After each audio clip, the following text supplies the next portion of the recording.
Hey everybody, and welcome to another episode of the Road to the ProcureTech Cup. This is episode 17, and this is the show where we show you the art of the possible with procurement technology. So Veridion is on the show today, the AI-powered business data to fuel procurement. So they're a data platform, a business data platform, and we'll show you what that means and how you can use it in just a minute here. But first, before we get to that, I'll bring my co-host on, Gabe Perez, Chief Strategy Officer at RiseNow. Gabe, how was the holidays, my friend? Holidays were good. How about you, Joel? Pretty good, pretty good. Are you, see you're very festive in your background today. Are you out on the road making the ProcureTech dream happen? No, I'm one of the few times of the year that my four kids aren't with me. Me and my wife are off today, but I love ProcureTech so much I was able to carve out 30 minutes. And she understood, or at least I think she did. Beautiful, beautiful. So we'll thank her for that. Just before we get to Veridion here, I want to I got a few housekeeping items. The first one, I just want to highlight that usually we ship the ProcureTech Cup to the ProcureTech Cup Champions head office. So last year, Airbase won, but in lieu of having the ProcureTech Cup shipped to their office, they decided to contribute $1,000 to charity. And I matched the donation last year. So we helped out Big Brothers and Big Sisters of Canada. So if you don't know that organization, it's mentorship where you get paired with a younger person, and you do activities with them on a bi-weekly to monthly basis. And it's just a great organization. So I wanted to have the ProcureTech Cup have an impact in every way possible, right? And this is another way we're trying to do that. So procurement and ProcureTech can have positive impact on your communities. So it's just a reminder as well to get involved in 2025. If you didn't make those donations to charities and causes that are near and dear to your heart in 2024, it's still good to do them these days as well. So just a friendly reminder for that, and very happy that Airbase was able to join me in that cause. Second piece, Road to the Cup continues. The journey continues. So we had the holiday edition that went great on December 20th. All these great solutions that presented to us in the fall, and Veridion kicking us off today on January 10th. Just a reminder or an announcement that tournament spots will open on February 12th. So if you're a ProcureTech brand, you didn't get in on the fun of the demos, but you still want to participate in the tournament in March, we'll open those spots on February 12th. So make sure to reach out if ever you're interested and you want to be on the distribution list for that. Now, enough of this housekeeping. Let's get to the show here. So I'm going to bring in Riaz Nakuda, who's the VP of Customer Solutions at Veridion. Thanks so much for being here, Riaz. How's it going? It's going well, thanks. Yeah, thanks for having us on, and look forward to sharing with everybody, our offerings. Beautiful, beautiful. And so, just a reminder of the agenda. We'll give Riaz the mic shortly. He'll go over what Veridion is, their unique value proposition and ideal customer profile. Then we'll dive into the meat of the solution demo. Gabe will ask some tough questions in the Let's Get Real segment to make sure, the demo is always great, but when we actually try to make this happen in your environment as a procurement organization, what are the gotchas? And then we'll map the solution to the ProcureTech market map that we bring up every episode. So on that note, Riaz, if you want to share your screen, we'll get started here and give you the mic. Fantastic. So just bringing up the screen now. Okay. All right. So so just a quick introduction of myself. Riaz Nakuda. I'm the VP of Customer Solutions at Veridion. And so I just want to start off by sharing with everybody what is our mission at Veridion. What are we out to achieve? And really, it's about creating comprehensive business profiles on any company with a digital footprint across the globe. And as a bit of background into who we are, we're a company. We're based out of Bucharest, Romania. We were founded in 2020. We have about 50 Veridioners spread across North America and Europe.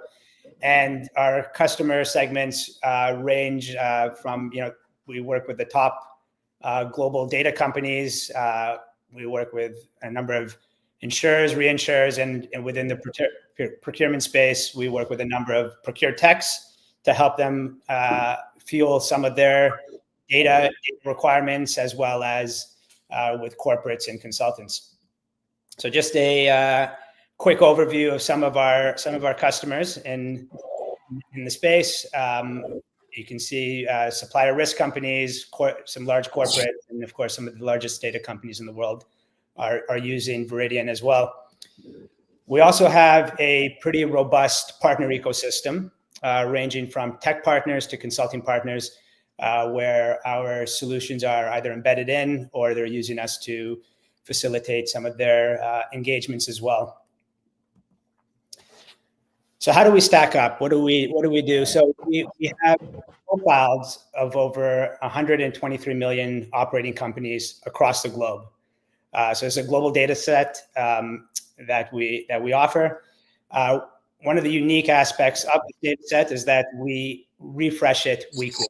So we actually don't have a set database per se. We go out, we re-index the web, we rediscover every business that's out there, which allows us to see changes in what companies' activities they are. We see corporate actions that take place. We see businesses that go out of existence and new ones that pop up. So it's a really dynamic data set. And all this data goes through an extensive quality and validation process to ensure that it's decision grade. So what comes out of what are some of the data attributes that we try to generate on each of these businesses? So we have company information, and this is things like their activities, their websites, contact information, financial details. We also are able to extract ESG, sustainability information around the business, product and services.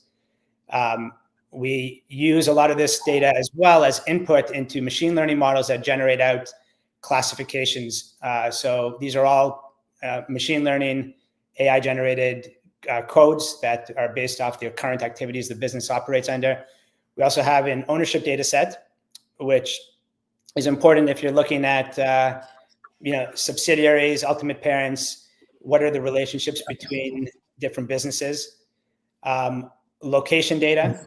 That's another big data set where we're able to capture not only the headquartered location, but all the secondary locations as well that the business operates out of, in addition to mapping to that the location type. So is it a manufacturing facility, a retail office, and so on.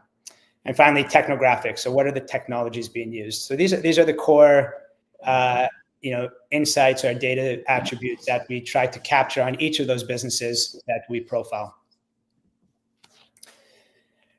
So we do have a dashboard that I'll share with you shortly, just to show you, to give you a snapshot into our data. And feel free to access this dashboard at explore.veridion.com. You can create a free login. It's an interactive dashboard where you can take you can see a snapshot into our global data. So I just wanted to touch on the process. How do we do it? Because I think this is core to our technology, to our value proposition as well, is we don't purchase any data, we build it from the ground up. And so we've developed our own proprietary engine that is able to index billions of web pages on a weekly basis. And what we're really looking for is first-party content as it relates to a business. So we're looking for websites, social media, press releases, anywhere where a business discloses information about itself.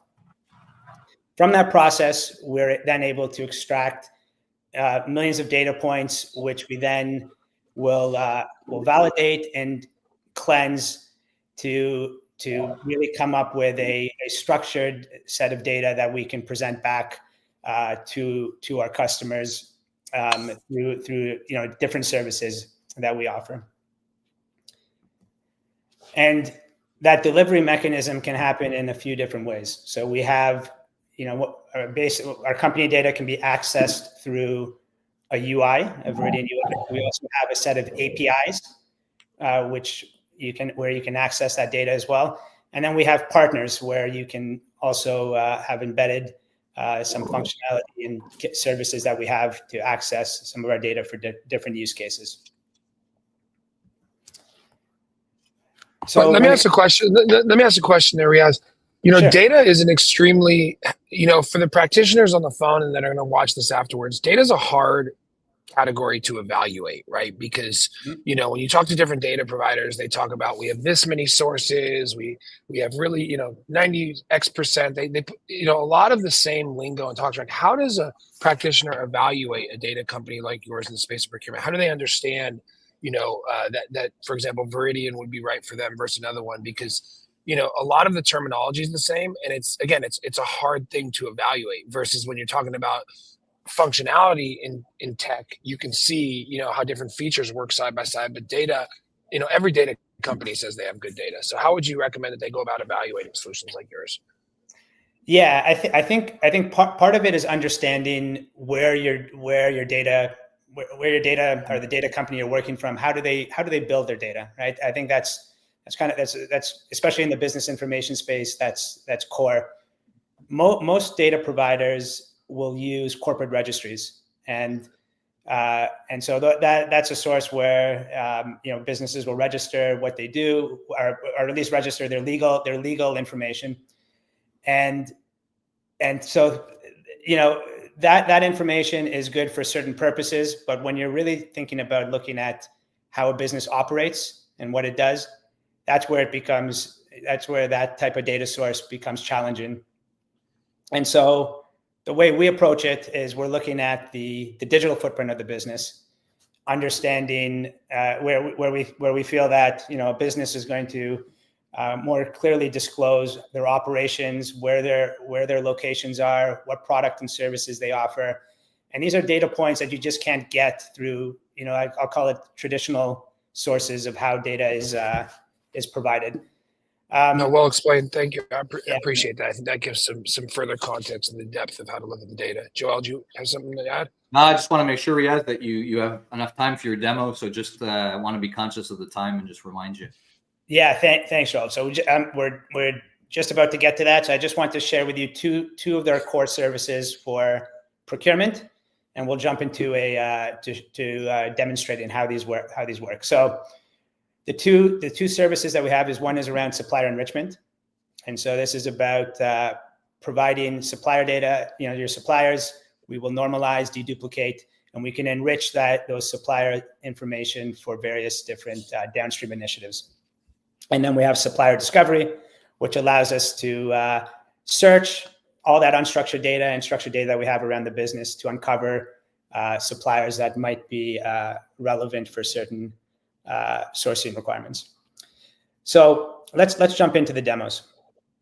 So I'm going to just start quickly with the enrichment piece here. And I mentioned one of our delivery mechanisms is through API. And so we have what we call a match and enrich API. And in here, what you can see on the left-hand side is the input or the payload that you would need to provide in order to find a match in Veridion. And so we have 5 different parameters here: legal name, commercial name, address, registry ID, phone number, and website. At a minimum, we just need a commercial or legal name. And even just simply, we can just, you know, a country. We'll put maybe the city and the country. So imagine this is all you have as for your supplier is just the, you know, the country and the city it operates in. So you want to find a match, and you want to enrich this record with additional data elements. So it sends it to our engine, and you can see the response time here, and it gives you a match score around the business, where it's matched it on, you know, what parameters it's matched on. So you know, okay, I have a good match. And then you have all the information that we have been able to extract, validate against this business. So the different operating locations, legal names, commercial names, all the industry codes that are machine learning generated. We have language model based descriptions. So we feed a lot of information that we have, and we have language models that will build out uniform descriptions, activities around the businesses, contact information, and so on. And so this is a little bit, you know, if you're a technology company and you want to embed an API to be able to provide this type of service within your platform, you would use the API. Additionally, we have a batch process where you would just simply provide us the name and the address, and we would run that through our backend and provide you that through a batch process. So this is sort of the data, a quick view into the supplier data enrichment. And as you're transitioning, Riaz, like if I'm addressing it to like non-technical procurement professionals, essentially the API is just, if you can feed 1 or 2 pieces of data, legal name and an address or country, then Veridion's able to shoot back a bunch of information that it has in its model, right? And so you'd work with your IT folks to use the API as you want to, based on the use case you're trying to mine data for, right? Exactly. Yeah.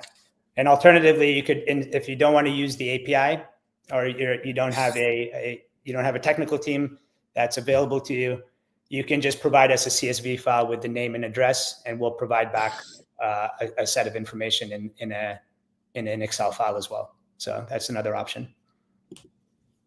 I'm glad you said that, because everybody loves Excel. Yeah, it is the tool of choice for many. So let me move on to the supplier discovery example here. And as you're doing that, we have a question that came up on the supplier enrichment. Pete, there's one on discovery, but I'll wait till you get there. So Dragus is asking, does the supplier enrichment cover supplier parentage? So you mentioned that earlier in terms of one of the things.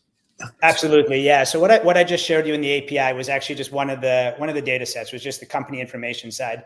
But yeah, ownership data, location data, product and services, those are all covered under enrichment as well. So you give us the name of a company, we'll give you the entire product catalog. We can give you all the ownership structure and other data sets as well. Yeah. Cool. So yeah, let's look at the supplier discovery side. So I'm going to give, this is just a recent example I pulled up just the other day. So it was announced that Panasonic Energy is looking to cut their China suppliers. And so, Panasonic Energy they deal with electric vehicle batteries. And so I thought, okay, maybe this is a good example to showcase, to see how can we find alternative suppliers for Panasonic Energy that are outside of China. So just a quick reminder, if you guys want to, again, go to explore.veridion.com, you can view our entire coverage across the globe. And you can see, just quickly, just as part of the supplier discovery, I just want to share with you, where, this is the sort of the global database that we'll be searching through to help discover suppliers that maybe could help Panasonic Energy in this case. So I think one of the categories we might look at, or one of the components we'll look for is synthetic graphite. So this is a component that's used within the lithium battery process, and maybe we want to find alternative suppliers of synthetic graphite. So this is where we can use our supplier discovery platform. And in here, the way this operates is we would first create a new project. We name our project, and I've created one in the interest of time called synthetic graphite. I can go in here, and the first step here is really in natural language, we can just define the term, what we need. So synthetic graphite, I can also put in variations on that. If there's variations that I know, I can also add additional parameters. So if there's something specific to synthetic graphite that I'd like to focus in on, maybe it's powdered synthetic graphite, I can add that as an additional term. What that does is it'll tell the engine, look at all the product and services pages of all the companies that we have in the Veridion universe, where it mentions synthetic graphite and any other terms that we have. You can also exclude terms that you may not want. Then we can pick the type of provider, type of supplier we want to work with. In this case, we're looking for manufacturers. So I'll run a preview search here. And what this is doing is searching our global database, and it comes back and it shows me that we found 638 companies which have something to do with synthetic graphite.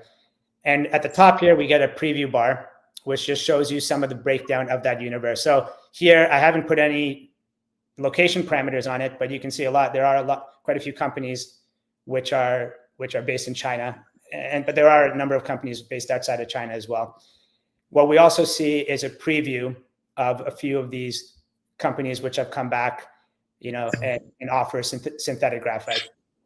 So this is sort of the company information in the preview. Now I can add another parameter. So let's say I just add locations. And in this case, in this example, I do not want companies based in China. And so because we have mapped all of the operating locations of the businesses, and now quickly exclude any company which has a main location or secondary location in China. I can hit preview, and so the universe. Sorry, we don't want a secondary look. We just want no main location in China. So I can hit preview. So pardon me, is none. There we go. That's what it is. I was focusing in on China, so is none. We can then see the universe of companies that are outside of China, and what I can do now is I can, if I want to create a short list, I can run the full search, and now I can go through and I can see, full details on the business, revenue, employee counts. I can go out to the product page as well. So this is sort of unique where we're going right down to the product pages that we've indexed on each business, and you can validate that. And once you're happy, you can start to select companies, add them to your short list. Once you've created a short list or save list, you can come back and export that into your downstream processes. So, very, very easy to create. So this kind of works across direct, indirect, transportation, raw materials. There's no real constraint around the type of, and across industry as well, given the underlying data sets that we have that's made available within this application. And I think, Riaz, you may have already touched on this a little bit, but we have Gaurav who's asking a question. So on supplier discovery, do you have validated information on their factories? So I'm not quite sure what validated would mean in this context, but I'll let you answer it. And then examples, ISO certifications, health and safety ratings, sustainability ratings, etc. Yeah. So to the first point around validated locations, they're validated to the extent that the company has disclosed that through their digital presence. We can triangulate and validate that location exists. Though all those locations would be a part of that, a part of the data set as well. So that's available. And then in terms of the adding additional parameters like diversity, inclusion, sustainability, ISO certifications, those can be added in as parameters into your search criteria as well to cool. Sort of narrow down the universe. Yeah. And did you have anything else you wanted to show us, Riaz, or was that? I think I wanted to. Yeah, it was just a quick tour of the enrichment piece, of the source, of the supplier discovery piece. So I think I'll leave it there and for now. Very cool. Awesome. Thanks, Riaz. And so on that note, I think we saw kind of the power of how deep you can drill down on this data. But I'll throw it over to Gabe to get real on this topic.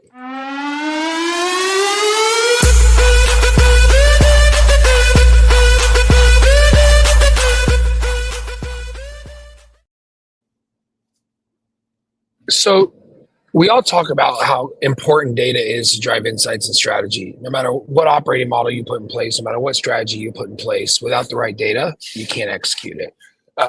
Talked about differentiating early in the demonstration. How are you, but it's also, with as important as it is, I found it's still hard to drive a business case around. So everybody talks, we need good data. But then in terms of being able to not only differentiate, but drive a business case for your executive team to fund, a new data source or a new data solution can be sort of tough because it is sort of hard to wrap your heads around. It's not as tangible as some other things. So how have you seen customers be able to drive a business case for a new data source like Veridion with their executive suite? Yeah, I think it comes down to, I think it really comes down to the business objective, right? Of what the executives are doing, whether it's it's cost optimization, it's looking at better assessment of their financial risk, or perhaps there's regulatory sort of issues driving it. If they're not, if given their current environment, what they have, the tools they have, if they're not able to get the insights they need, then you have to keep on going downstream. Is it the tool? Or is it the underlying, or maybe it's the underlying data? We don't have enough data to be able to support the insights, and so that's typically what what we see is we start with a business problem. So, and maybe in the example of this, the supplier discovery here, there's a clear mandate from Panasonic in this case to have suppliers outside of China, right? If they're not able to source that, and perhaps they have a timeline in terms of when they need that to be implemented. If the current methods of doing that, of going about that aren't yielding results, then you need, and of course it's about getting better data, driving better data around cost optimization. Maybe it's about finding alternative suppliers that you might not currently have, and being able to show a cost savings. So I agree with you. It is difficult and sometimes not tangible. But what we typically do is we say, hey, if there is a business problem, let's show you how our data can prove and show you and give you some additional value. Great, thanks, Riaz. And so you tie it to something like, to me, it's a story, right? It's coming up with that story of the business outcome we're trying to get to. Maybe we're able to reduce the cycle time if we have better quality data, and we're able to put a dollar amount to that, right? And then we kind of justify the business case that way. Exactly. And Riaz, what I saw as well is like you have like a credits model, if I saw that correctly. Like, so is it very easy to kind of use Veridion as a data gateway drug, so to speak, so I can come in and purchase a couple credits and use it a little bit, and then kind of get hooked on what I can do with it? Yeah, we're really, one of our philosophies is that we want to, you should only pay based off the value that we can provide. So it's a really, our business model is really driven by a consumption-based model, and if we're able to, the more you consume, the more value you get, that justifies the cost. So that's how the credit-based system works, both on the enrichment piece as well as on the discovery piece. Very cool. So let me just bring up the market map slide here. Just give you an opportunity to help folks understand where Veridion plays in the ProcureTech space as it relates to everybody else that we've seen on the show. So Riaz, would you let us know in terms of where you see Veridion playing, where you see Veridion going in terms of roadmap, and you've already highlighted partners, but anything you want to highlight on that front as well? Yeah, I think so we continue to see usage of our data within the supplier risk space to facilitate different outcomes there around the enrichment, data management, onboarding space, and then in the discovery space as well. Some of the things that we look to enhance in the future is we continue to we're having a new release of our product database, which will take it to the next level. We're also continuing to refine and expand some of our other data elements, data points as well. So a lot of exciting things happening, but that's sort of where we're continuing to plan. That's cool. And one of the things I like that you presented is like, you give access to the raw data through the API. So if people want to use it for use cases that, you haven't even spotted, they can. And then, you've got use cases that, drive value, and you're building interfaces and tools around that to facilitate the use of the data by procurement professionals. So, and then the consumption-based model on top of that, right? So I really see like this on-ramp of, you can use it if you're really low maturity, but you can use it if you're really high maturity as well, right? So that's, I find, is an interesting value proposition in the model you've outlaid for us today. Cool. So Riaz, thanks for coming on the show. Sorry, I got carried away there by the possibilities.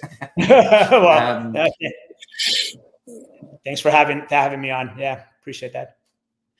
And so if people want to learn more about Veridion, about what they can do and how to access things, right? I think you laid it out with explore.veridion.com, but if they want to get in touch with you or the team, what's the best way to do that? Yeah, you can reach out to me directly via LinkedIn, probably would be the best. Otherwise, solutions@veridion.com. That'll get picked up by one of our team members as well. So yeah, happy to engage with anyone who's interested. Yeah. Very cool. So thanks so much for kicking off the new year with us, Riaz. For everybody watching, thanks for tuning in. We've got Gabe and I in the consulting space as well. So if you're looking for support on how to use and leverage these technologies to grow the maturity of your procurement practice, you know where to find us on LinkedIn as well. And you can tune into the newsletter with the QR code that we have on the center of the screen here if you want to follow the action as we near the ProcureTech Cup tournament in March. So Gabe, Riaz, everybody watching, thanks so much for being here this week, and we'll see you again next time.